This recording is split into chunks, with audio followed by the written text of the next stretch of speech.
Now I want to introduce to you the biogeochemical cycles. The most important three cycles are carbon cycles, phosphorus cycles, and the nitrogen cycle. And the bio means living, okay? Geo means non-living sphere, like water and the rocks. So you can imagine the biogeochemical cycles are how the matter flows on Earth through different parts of the environment or compartments. And oxygen and the phosphorus cycles through all spheres and consider macronutrients. Those are the elements organism needing in large amounts.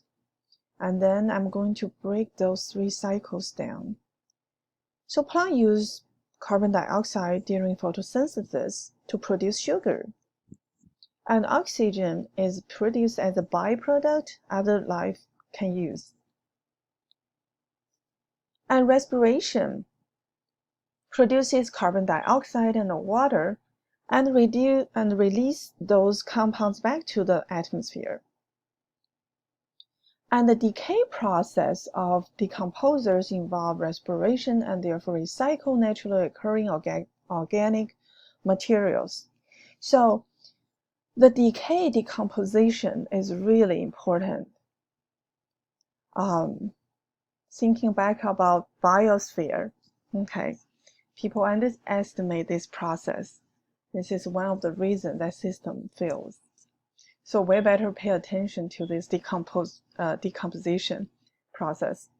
And the carbon sinks. So what are sinks? Sinks are a place that can hold the elements or the molecules for a long period of time. And the carbon sinks are processes or situations that remove carbon items from active short-term nutrient cycles, such as sediments, oceans, and the bodies of plants. So those are the big carbon sinks. I think you already learned this from the Annenberg atmosphere, right? And carbon sinks, if we look at this graph, the letters are kind of small here, but we can still see. So we can see the ocean is a big carbon sink, right? If you look at the arrows, carbon dioxide in atmosphere got absorbed by the ocean.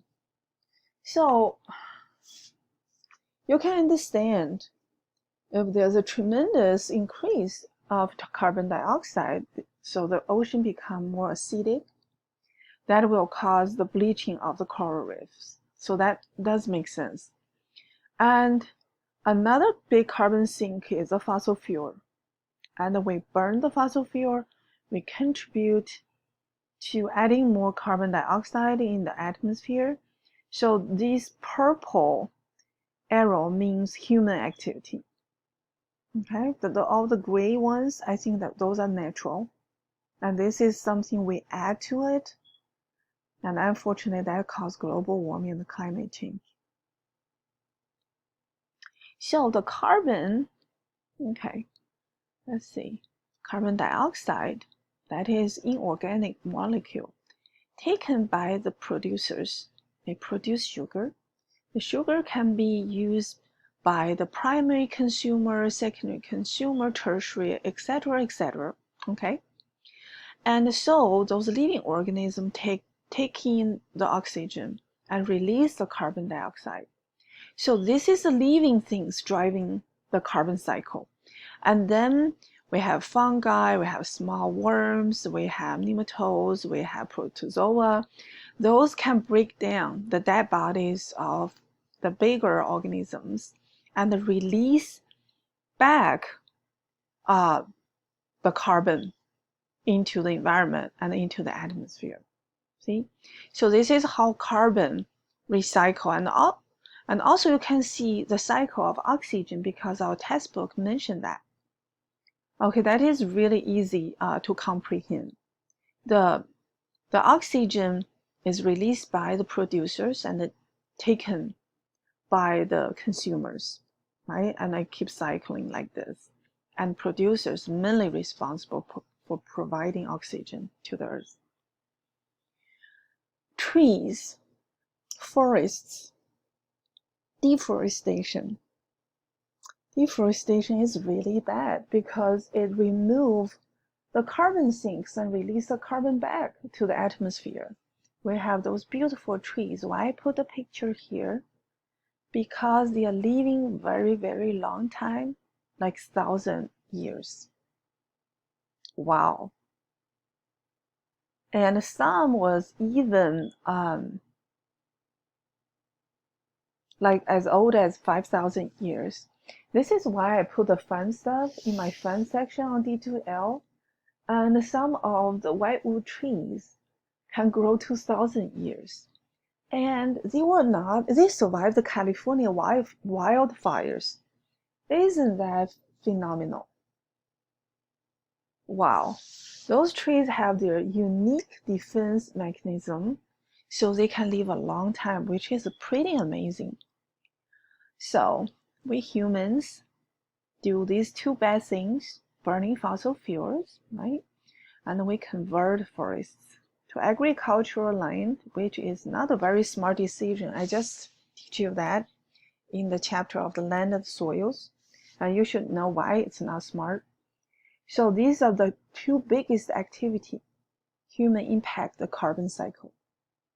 Now, nitrogen cycle, this is eutrophication area. Okay, we use too much fertilizers, cannot be taken up by the crops and go run off into the aquatic system, causing this blooming of algae.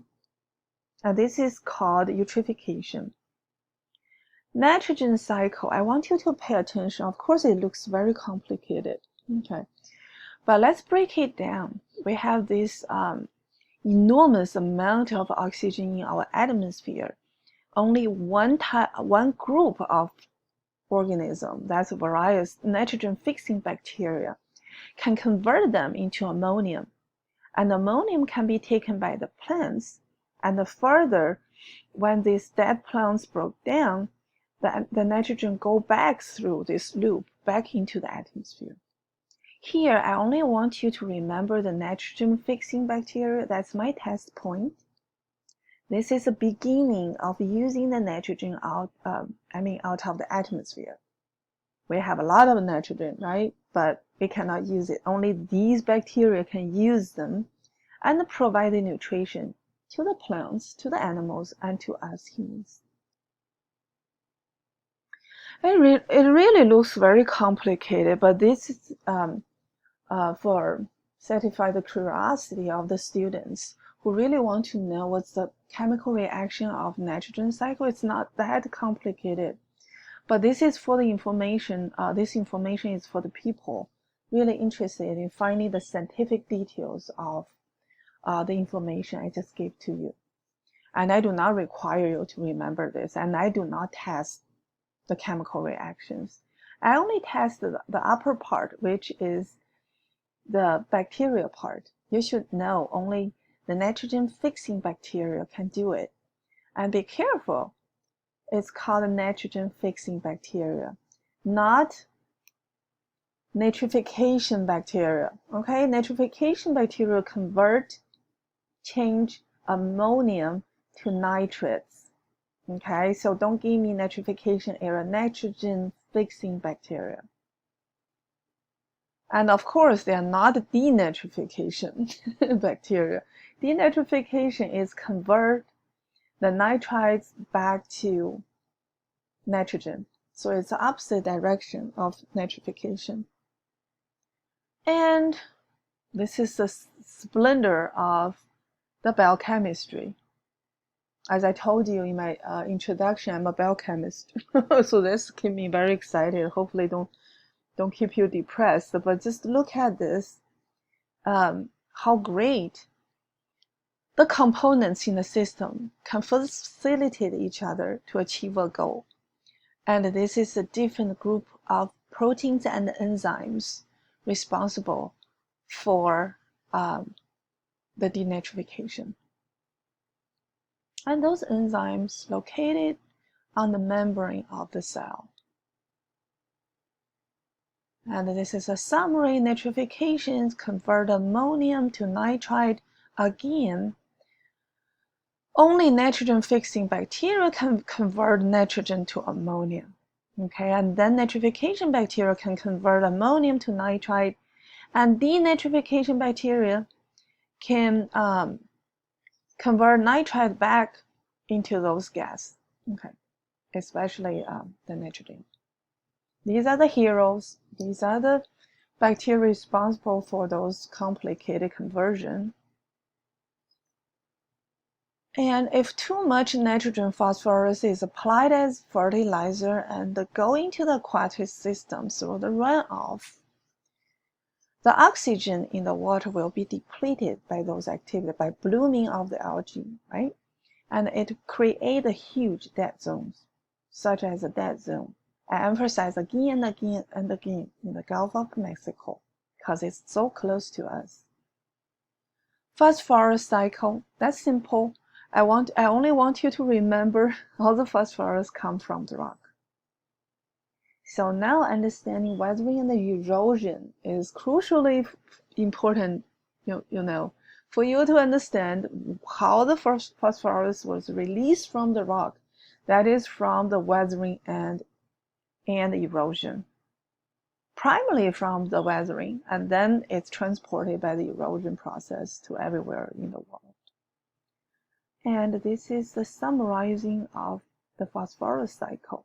Okay, it starts with the rock. That's all I need you to know about the phosphorus cycle.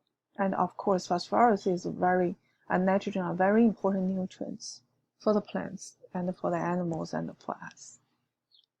So this concludes my chapter.